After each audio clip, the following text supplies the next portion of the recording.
você dizendo, eu estou com soluços, eu tenho dor, cólica abdominal, ou algum tipo de sangramento, seja uma hematêmese, que é o sangramento digestivo alto, sangue vivo pela boca, a enterorragia, que seria um sangue vivo pela região ano-retal, hematoquesia, já entrando, sendo um pouco mais específico, um sangramento vivo da região perianal, ou até uma melena, que é um sangramento alto, em que o sangue, devido ao baixo volume, ele é digerido e expelido de forma mais negra. Então, isso tudo vai indicar mais ou menos a origem do sangramento. Esse paciente usou anti-inflamatório, esse paciente é um cirrótico, é alcoolista, tudo vai ajudar. A sensação de pirose, que é a azia, náuseas, vômitos, eructação, flatulência, esteatorreia. Esse paciente tem as fezes mais gordurosas. Será que esse paciente está absorvendo direito a gordura? Esse paciente é etilista, tem uma insuficiência pancreática? Começou recente, após uma viagem, esse paciente pode ter giardíase. O paciente pode se queixar também de constipação, diarreia, tenesmo, icterícia, distensão abdominal, perda de peso. Então, veem que é uma variedade de queixas muito diferentes e elas vão orientando vocês. Importante, então, saber dessa história também, o tempo, a evolução, quando começou essa queixa do paciente, faz uma semana, faz um mês, nesse período, o que está acontecendo com a doença dele? Ela está piorando, está melhorando? Tem dias que o paciente tem dor, tem dias que não tem, isso também vai te ajudar a diferenciar, por exemplo, de uma cólica, de uma cólica biliar, de uma colicistite, de uma pancreatite. Então, as características da dor e da doença, no caso, não só da dor, né? Esses sintomas que o paciente tem apresentado têm relação com o hábito alimentar? Um paciente que tem relação com o estresse? Vou para o trabalho, fico estressado e eu começo a ter diarreia. Esse paciente pode ter uma síndrome do intestino irritável. A relação com atividades profissionais, um paciente que necessita viajar muito, foi para uma outra região, voltou com diarreia. Investigar bem o hábito intestinal dele. Como é que era antes de tudo isso acontecer? Era um intestino mais regular, ele se alimentava bem, já tinha essa dificuldade, ia regularmente às evacuações uma vez ao dia, a consistência das fezes, e até o uso de medicações recentes. Um paciente que fez uma faringoamidalite, começou o uso de antibiótico, está apresentando uma diarreia. Essa paciente pode ter uma diarreia por Clostridium? O paciente teve um trauma, fraturou o tornozelo, está usando opioide, está mais constipado. Então, são coisas na história do paciente que vão guiar vocês. História médica pregressa também é muito importante. Ver como é que é o hábito intestinal desse paciente. Os professores adoram dizer alteração do hábito intestinal. Esse paciente sempre foi constipado, evacuava uma vez a cada 3 dias, agora está todo dia com diarreia. Muito importante também pela rastreio de neoplasia cólon retal, né? Já todo mundo deve saber. Já deve ter ouvido pelo menos alguma vez algum professor falar. Já teve um passado de úlcera, já teve um sangramento intestinal, o paciente já teve uma cirurgia prévia abdominal, tem alguma brida, alguma coisa que possa estar dificultando o trânsito dele, já fez algum exame, o senhor já fez alguma coluna, uma endoscopia, tudo isso vão ajudar vocês no diagnóstico clínico, tá? A história de etilismo, tabagismo, uso crônico de medicações, passado de transfusão sanguínea, principalmente a gente usa muito o marco 1991, né, que antes disso não se conhecia o vírus do HCV, né? Então muitos pacientes receberam doação de sangue naquele período, podem estar desenvolvendo cirrose hoje em dia. E alergias também, seja alimentares, medicamentosas. História familiar é importante, então sempre perguntar sobre a história familiar, então de neoplasia gastrointestinal, tem algum tipo de patologia gastrointestinal benigna na família, ou até uma história de cirurgia em familiares. Muitas vezes os pacientes não vão, até por serem mais humildes, não vão saber que o familiar teve uma neoplasia cancerosa. Às vezes, eles tirou uma porção do intestino. Então, muito importante avaliar isso. Deixando agora um pouco a anamnese de lado, acho que agora é a parte do exame físico. Vocês podem ver que nunca muda, seja avaliação pulmonar, cardíaca, sempre vai haver uma inspeção, uma ausculta, percussão, palpação. A parte do abdominal, ela difere um pouquinho, tá? A gente coloca a ausculta num segundo step antes da palpação e da percussão, porque muitas vezes esse paciente pode ter dor, uma distensão abdominal, e a gente palpar esse abdômen antes de auscultar pode alterar os ruídos hidroaéreos do paciente, tá?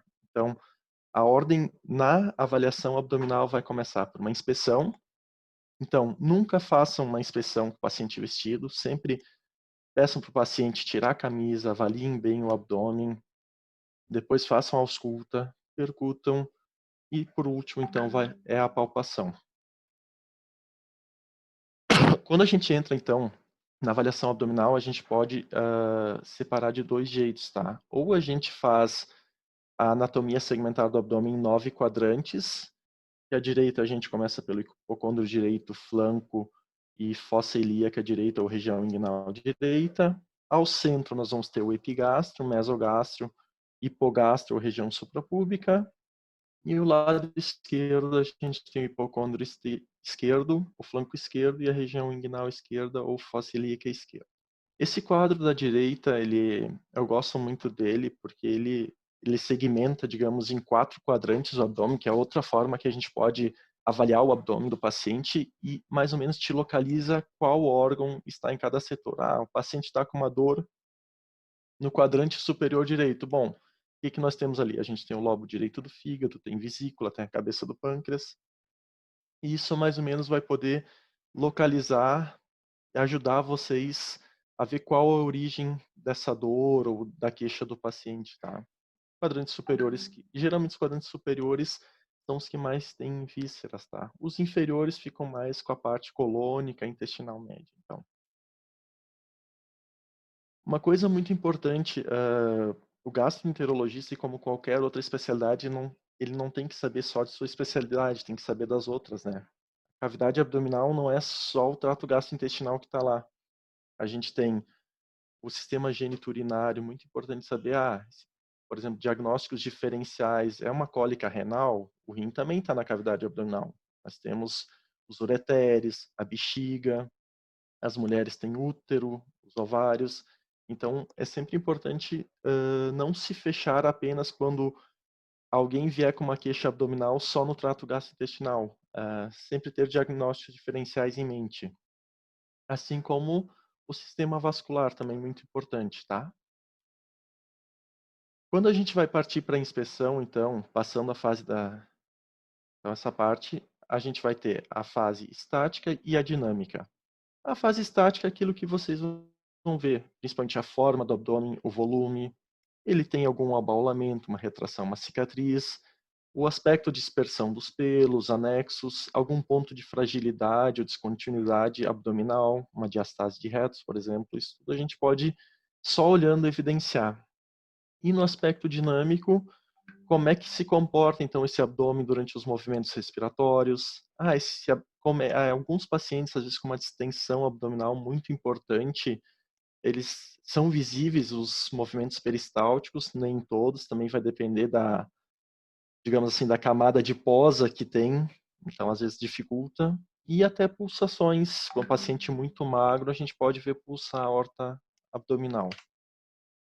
Então, quando a gente for para a forma, então, geralmente o normal seria um abdômen plano ou levemente abaulado. Não, o abaulado não necessariamente quer dizer tanquinhos, tá? Então não precisa ser tão normal assim, basta ser um abdômen reto, tá? A forma também, então, nós temos a forma globosa, diferindo de vários tamanhos, seja por obesidade, podem ver que tem vários tamanhos, ou um paciente cirrótico, que vai apresentar um abdômen mais globoso, ou até um paciente, uma mulher grávida. Geralmente a gente define como abdômen globoso quando o diâmetro antero-posterior é maior que o transverso, ou lateral-lateral, que ele se projeta mais à frente, digamos assim. Quando o abdômen ele se projeta mais no eixo látero-lateral do que anterior, a gente costuma chamar ele de batráquio, ou como se fosse um sapo, tá? Muitas vezes ele é visível em pacientes cirróticos, vai lá, faz a paracentese, digamos assim, o abdômen vai murchando e ele vai se projetando para os flancos. Então, geralmente é o mais comum que você vê. E às vezes na criança tem um abdômen mais restritivo se ele tiver alguma Matting upgrade. Desculpa. E em crianças também ele pode se apresentar de forma bratáquea. Às vezes isso não é muito estático, tá? Às vezes o paciente cirrótico está em pé, ele vai ter um abdômen mais globoso e às vezes quando ele se deita ele vai projetar o líquido para as regiões do flanco, então ele pode se apresentar mais bratáqueo. Então vai depender muito da inspeção, seja em decúbito dorsal ou em pé do paciente. Então isso pode variar, tá? Outra forma, então, é a forma em avental, tá? Quando a parte do abdômen ela se projeta sobre a síntese púbica e sobre as regiões das coxas. Geralmente pacientes ou que eram obesos, emagreceram, pós-bariátricos, têm bastante esse tipo de abdômen, tá? Cicatrizes. Muito importante também ver essa questão. É um paciente que teve algum tipo de ferimento, seja um ferimento por arma branca, de fogo ou trauma, isso tudo pode criar aderências e mudar a anatomia abdominal. E eu coloquei esse esquema que eu acho bem interessante, que são as cicatrizes cirúrgicas, tá? Por exemplo, antigamente a cirurgia por vídeo não era tão comum e às vezes os pacientes de antigamente eles nem sabem te referir o que tipo de cirurgia. Então, às vezes, hoje em dia, pacientes mais idosos vêm com a cicatriz de Cocker aqui em hipocôndrio, então, hipocôndrio direito, que seria uma colecistectomia realizada antigamente. Hoje a gente vê muito ainda a cicatriz de Fanny Steele, que é a cicatriz realizada em cesarianas. A cicatriz de McBurn, que é no ponto de McBurn, que era a retirada, então, do apêndice secal. Então, conforme às vezes algumas cicatrizes cirúrgicas, elas te dão uma orientação do que esse paciente pode ter realizado intraabdominal. Oi? Alguma pergunta? Abaulamentos. Então, abaulamentos abdominais muitas vezes são visíveis. A gente pode, conforme também o decúbito dorsal ou ortostatismo, alterar o tamanho e o volume deles. Então, seja desde uma hérnia epigástrica, um ponto de fragilidade, uma hérnia umbilical, uma hérnia incisional após algum tipo de cirurgia, e a hérnia de Spiegel, que é a fragilidade entre a região lateral do reto abdominal e a região semilunar ali da fáscia. Então, são pontos de fragilidade abdominal que vão se projetar por um aumento da pressão abdominal ou até fragilidade causada por alguma cirurgia. Circulação colateral também é algo que se pode ver na inspeção abdominal, tá? E a gente no abdômen a gente tem dois tipos de circulação que podem se formar, que a gente diz que é o tipo porta ou o tipo cava inferior, tá? Pacientes que tenham um aumento na pressão da veia porta, eles fazem a recanalização da veia umbilical e eles fazem com essa recanalização tipo a gente diz centrífugo. Ela é radial, partindo da região umbilical para as laterais. Então, é como se não foi bem fugaz ao umbigo. Vai ser radial e não nem sempre é tão visível quanto no esquema, mas a gente chama esse tipo de circulação muitas vezes de cabeça de medusa, onde parece os cabelinhos das cobrinhas da medusa. E pacientes, então, que possam ter alguma alteração, uma obstrução da veia cava inferior, eles não fazem a recanalização umbilical, mas eles pegam mais a região dos epigástricos. Então, ele faz uma circulação colateral mais longilínea, retilínea, lateralizado, poupando às vezes um pouco o umbigo, pegando mais aqui os epigástricos inferiores. Então, isso também já pode te auxiliar em qual hipótese diagnóstica esse paciente vai se encaixar mais. Equimoses também podem apresentar. Esses dois sinais, tanto de Cullen quanto de Grey-Turning, aparecem na pancreatite grave necrotizante, tá? A primeiro, o sinal de Cullen, ele vai apresentar tipo uma equimose periumbilical, e o sinal de Grey-Turner, então, é mais na região do flanco, que a apresentação sanguínea é um depósito ali. Terminando, então, a inspeção, a gente acaba indo para a segunda etapa, então, que é a parte da ausculta. Geralmente a ausculta a gente orienta, assim como a ausculta cardiopulmonar, um ambiente tranquilo. Às vezes a gente sabe que no andar é um pouco difícil, mas às vezes no consultório, ambulatório é um pouquinho mais fácil. Não ter pressa na ausculta, tá, pessoal? A permanência é pelo menos de 2 minutos. sempre realizar ela antes da palpação, auscultar os 4 quadrantes superiores, os 2 superiores e os 2 inferiores, tentar identificar os ruídos hidroaéreos. Geralmente eles ocorrem em média a cada 5 a 10 segundos um ruído hidroaéreo, e avaliar a existência de sopros. Dos ruídos hidroaéreos, então, eles podem se apresentar normais, aumentados, ou esse paciente tem algum estímulo que está causando um hiperperistaltismo, seja uma diarreia. A hemorragia digestiva é muito comum, porque o sangue é muito irritativo para o trato gastrointestinal, então ele acaba se apresentando na forma de diarreia, muitas vezes diarreia negra, a melena, que a gente já viu falar, ou uma obstrução intestinal em fase inicial, que é quando os movimentos peristálticos tentam, digamos, qual palavra eu usaria? Passar sobre a obstrução, e para isso ele vai aumentar o peristaltismo. Em fases mais avançadas, que ele não consegue vencer essa obstrução, então ele, digamos, como se entrasse numa falência, e na fase final ele acaba então abolindo os ruídos. Ou os ruídos reduzidos simplesmente são por um ilho paralítico, um ilho metabólico, tem um distúrbio hidrotrolítico que está causando uma paralisia gastrointestinal, então. Outra coisa muito importante é a questão dos sopros, tá? Como eu disse, o abdômen não é só trato gastrointestinal. A gente tem a aorta, tem a artéria renal, a ilíaca, a femoral. Então, muitas vezes o paciente vai se apresentar, pode ser uma dor epigástrica, tu vai lá, palpa, tu nota um abaulamento, e quando tu coloca o estetoscópio lá, tu vai ver que tem um sopro presente. Então, esse paciente pode ter um aneurisma. Então, também entra de aorta abdominal, entra nos diagnósticos diferenciais, então. Percussão, então, que é a terceira inspeção então, abdominal.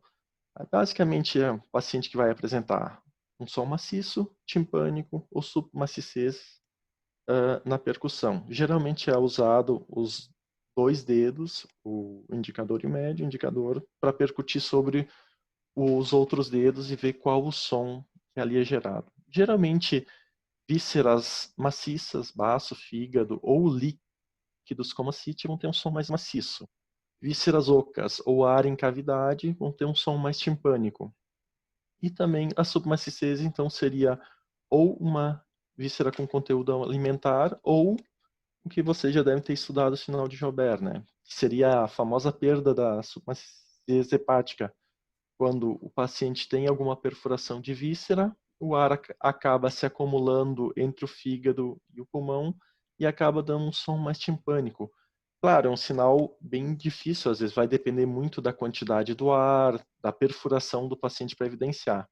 Hoje, com métodos diagnósticos como tomografias e ressonâncias, fica bem mais fácil de evidenciar. Não é necessário apenas um exame físico tão bem realizado para achar esse sinal. Ainda na avaliação abdominal, a gente tem então a maciçez móvel e biparote. Se a gente olhar ali a imagem da direita, o biparote, então, o que, que é? Quando o paciente tem líquido na cavidade abdominal, tu coloca uma das mãos no flanco, seja esquerdo ou direito, dependendo de localização, e no outro tu vai dar como se fosse petelecos com o dedo, e tu vai sentir a transmissão, então, desse impacto que tu dá na região do flanco. Não precisa ser muito forte, tu vai sentir. Às vezes o que facilita para deixar, digamos, o líquido um pouco mais tenso é colocar a mão na região central, seja o próprio paciente ou algum colega, vai ajudar a fazer essa transmissão do líquido ser mais efetiva. Inicialmente do paciente, quando então, agora a imagem do meio, que são semicírculo de Skoda, o que é isso? É quando o paciente está deitado em decúbito dorsal e a projeção do líquido, o que vai acontecer? Ele vai ficar na parte posterior do abdômen e as alças e tudo que tiver não for fixo e for menos denso vai subir. Então a gente vai ter um timpanismo central pelo acúmulo das alças intestinais ali na região central, e nas laterais e baixo a gente vai ter o líquido que vai dar um som mais maciço. Quando a gente for avaliar o abdômen, então a gente sempre começa, como a imagem mostra, do umbigo e percutindo para as regiões laterais. Em algum momento vocês vão notar e vai haver essa perda, então, desse timpanismo e vai começar um som maciço. E se tu começar a formar uma caneta, alguma coisa, vocês vão ver que vão formar um semicírculo, que é o semicírculo de Skoda. E é também o primeiro ponto, digamos, de avaliação da CIT. E a imagem da esquerda, que seria a maciez móvel. Então, tu já fez a avaliação inicial da CIT em decúbito dorsal, tu pede para o paciente se lateralizar, seja para a esquerda ou direita, vocês vão notar o que? Esse líquido, por gravidade, vai descer e as alças intestinais sobem. Então, vocês podem ver que, geralmente, a parte mais superior, ó, o timpanismo, se aproxima mais do umbigo, porque o líquido vai descer. Então, o semicírculo de Skoda vai te ajudar a orientar quantos centímetros esse desnível vai ocorrer, para vocês avaliarem que ele tem maciez móvel, então. E por último aqui a palpação, então, ela pode ser superficial, que é quando a gente vai tentar evidenciar algumas lesões mais superficiais, e a palpação profunda, quando a gente vai tentar fazer a palpação de vísceras mais profundas, que ela pode ser usada tecnicamente com uma mão, ou muitos preferem usar duas mãos.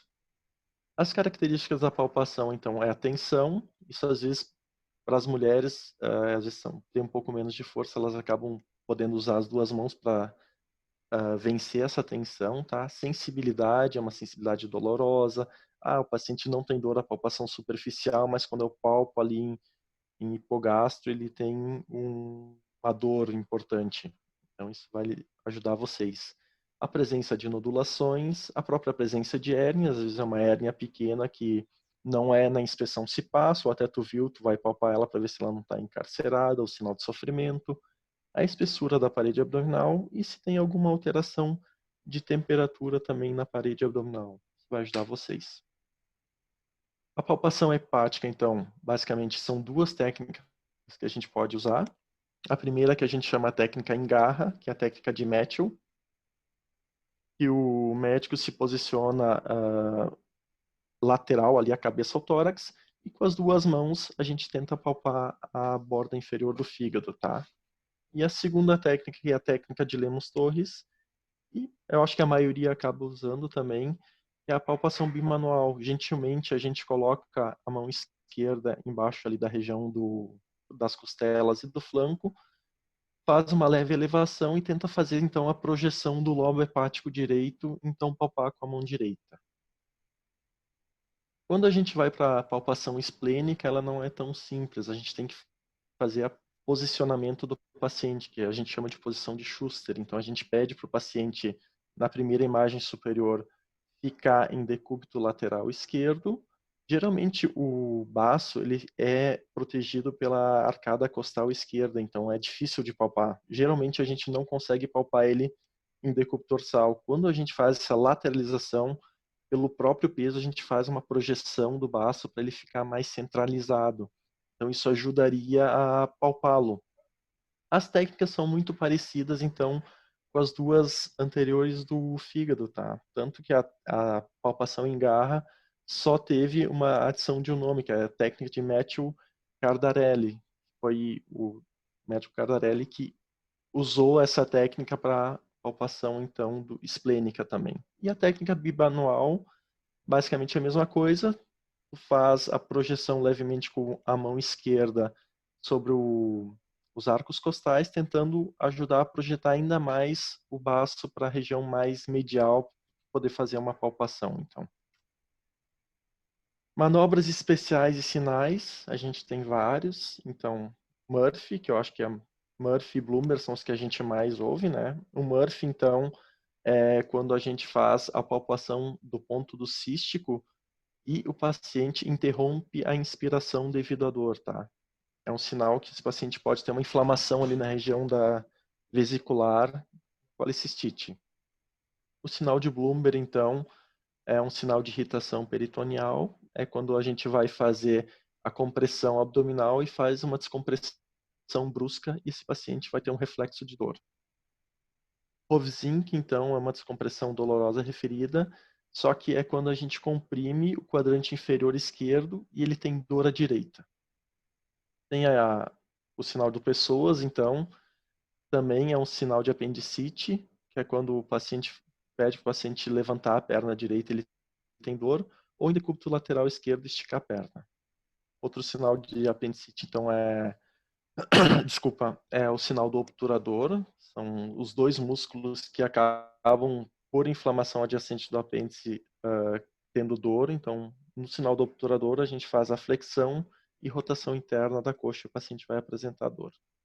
Jobera a gente já tinha comentado, então é o timpanismo na percussão da loja hepática, e às vezes tem que cuidar um pouquinho porque também tem o sinal de Schleidite, que é quando tem alguma alça, uma interposição gasosa, não necessariamente seja ar livre dentro da cavidade abdominal.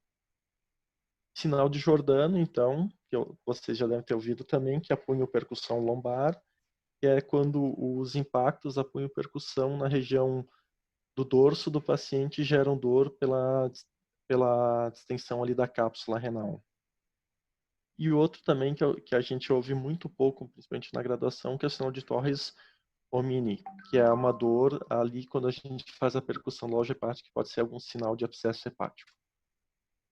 Aqui eu coloquei essas imagens, então, o primeiro em cima, a gente, quando vai fazer a avaliação então do apêndice, primeiro a gente tem que localizar o ponto de Mechbar, que é geralmente no terço lateral ali indicado pela seta, entre o cicatriz umbilical e espinha isquiática superior. E do lado direito, então, a gente faz uma compressão e a retirada brusca. Se esse paciente tiver dor, é um sinal de alguma irritação peritoneal. Não necessariamente seja uma apendicite, mas a gente tem uma ideia que o peritônio está em um processo inflamatório e, entre as causas, a apendicite pode ser um dos diagnósticos, tá? O do meio é o sinal de Murphy. Nessa imagem, o examinador está usando o polegar, tá? Para fazer a avaliação, mas não necessariamente precisa ser polegar. Vocês podem usar a ponta do indicador e do médio, façam a palpação como se fossem palpar o fígado, mas no momento, se esse paciente tiver com a vesícula inflamada e o sinal for positivo, ele vai parar de respirar devido à dor, então ele vai fazer uma pausa da inspiração, no caso. E o último sinal não é tão comum quanto essa imagem, tá? Que é o sinal de Courvoisier-Terrier, que é a vesícula palpável abaixo do fígado, de tamanho aumentado e geralmente indolor.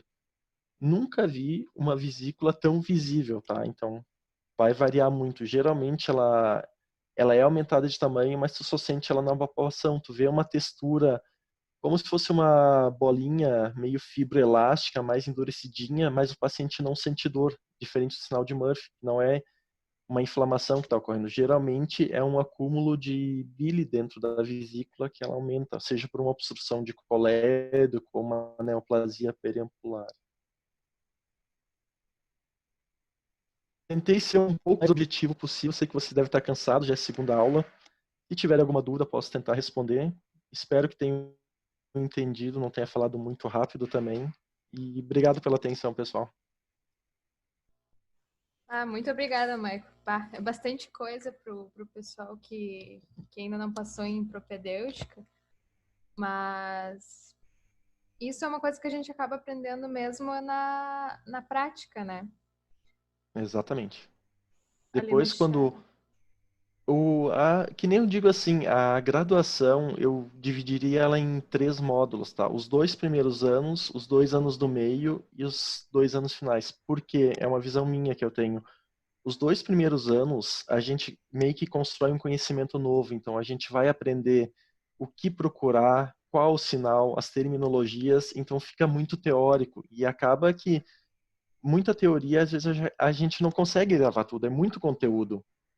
E daí tem os do terceiro e quarto ano, que é um período mais de transição, quando vocês vão tentar começar a aplicar na prática esse conteúdo teórico que vocês pegaram dos 2 primeiros anos. E quando entrar na fase doutorando, vocês já terem uma noção e daí conseguir aplicar com mais acurácia todos esses sinais, sintomas, uma anamnese já mais adequada que vocês vieram praticando antes, que já é o estágio prático de vocês, que é a formação para a vida de vocês, né? Exato. Alguém tem alguma pergunta, alguma dúvida que tenha ficado?